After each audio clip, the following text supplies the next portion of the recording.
Olá! Hoje vamos aprender sobre a teoria do reforço. Nós, alunos da UFCG do curso de Administração no campus de Souza, iremos apresentar, então pegue seu material e vamos lá. Nesta aula trabalharemos os seguintes tópicos. O que é a teoria do reforço? Quem foi Skinner? Comportamento operante. Reforço positivo e negativo. Punição e extinção. E por fim as críticas à teoria. O que é a teoria do reforço? O reforço é todo acontecimento que, vindo em consequência de uma resposta, aumenta a probabilidade de emissão de respostas similares. Toda conduta é controlada por sua consequência. A teoria do reforço é uma teoria que faz previsões a fatores como qualidade e volume de trabalho, persistência do esforço, absenteísmo, impuntualidade e índice de acidentes. A teoria não lida com estados internos como a motivação. Ela explica o comportamento como função de experiências recompensadoras anteriores ou histórico de reforço. Quem foi Skinner? Boris Frederick Skinner nasceu em 20 de março de 1904, no estado de Pensilvânia, nos Estados Unidos. Sua cidade natal, Susquehanna, era pequena e rural. Ele permaneceu lá até entrar na universidade em Nova York, onde se formou em literatura. Contudo, o seu sonho inicial, o de ser escritor, não deu certo.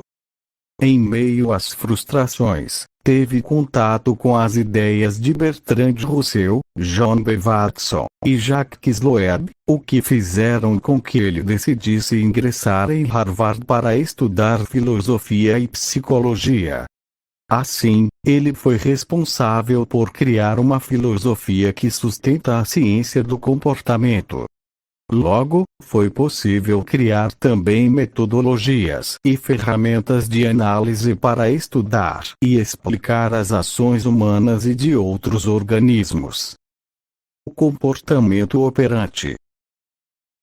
De acordo com Skinner, o comportamento operante descreve uma relação onde uma resposta que gera uma consequência tem maior probabilidade de ocorrer novamente num contexto semelhante modificado pelo efeito dessa consequência, ou seja, no condicionamento operante, um mecanismo é fortalecido no sentido de tornar uma resposta mais provável, ou melhor, mais frequente.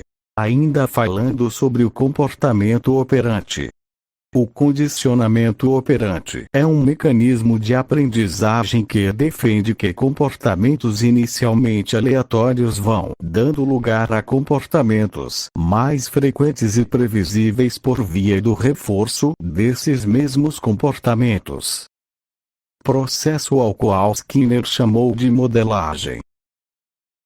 O instrumento fundamental da modelagem é o reforço, ou seja, é a consequência de uma ação quando ela é percebida por aquele que a pratica. O reforço positivo é uma técnica que visa, por meio da introdução de recompensas, incentivar e consolidar comportamentos desejados. Ele tem origem no behaviorismo. O reforço negativo, também chamado de aprendizado de fuga ou evitação, se refere ao estímulo que é eliminado na hora de executar determinado comportamento. Para reforçar o comportamento desejado, tem duas possibilidades. Podemos fazer um reforço positivo ou um reforço negativo. O reforço positivo é acrescentar uma consequência positiva para que ele repita o comportamento.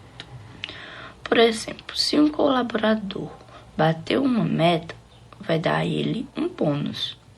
Esse comportamento desejado, então, vai ser influenciado para o futuro, de modo que quando eu quiser que ele bata uma meta, ele vai se esforçar para bater, porque ele sabe que vai receber alguma consequência positiva, que nesse caso é o bônus.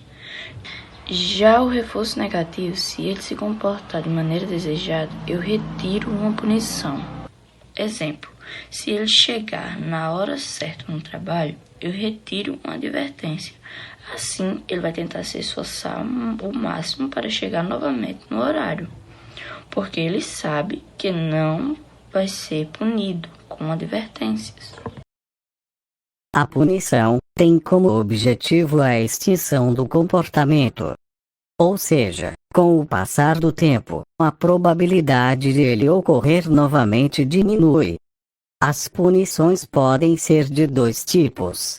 Por adição, punição positiva, quando experiências aversivas são adicionadas, ou por subtração, punição negativa, quando facilitadores do comportamento são subtraídos. Ambas as técnicas levam àquilo que chamamos de extinção.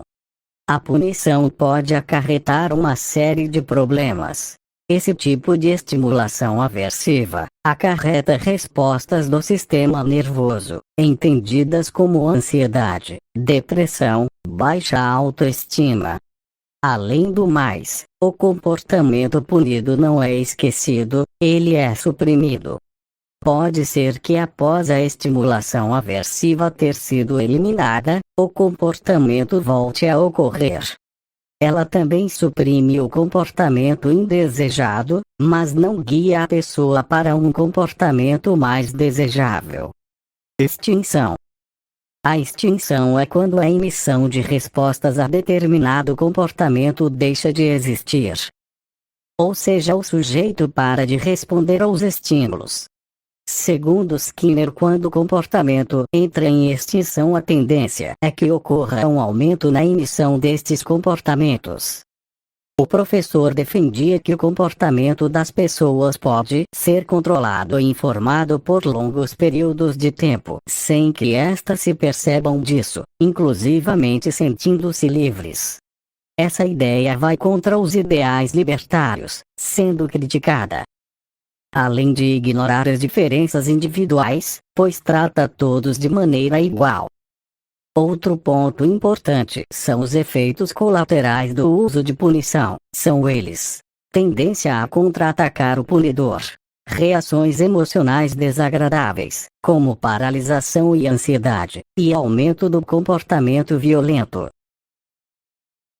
Obrigado pela atenção. Deixe o like no final do vídeo e se inscreva no canal. KKKK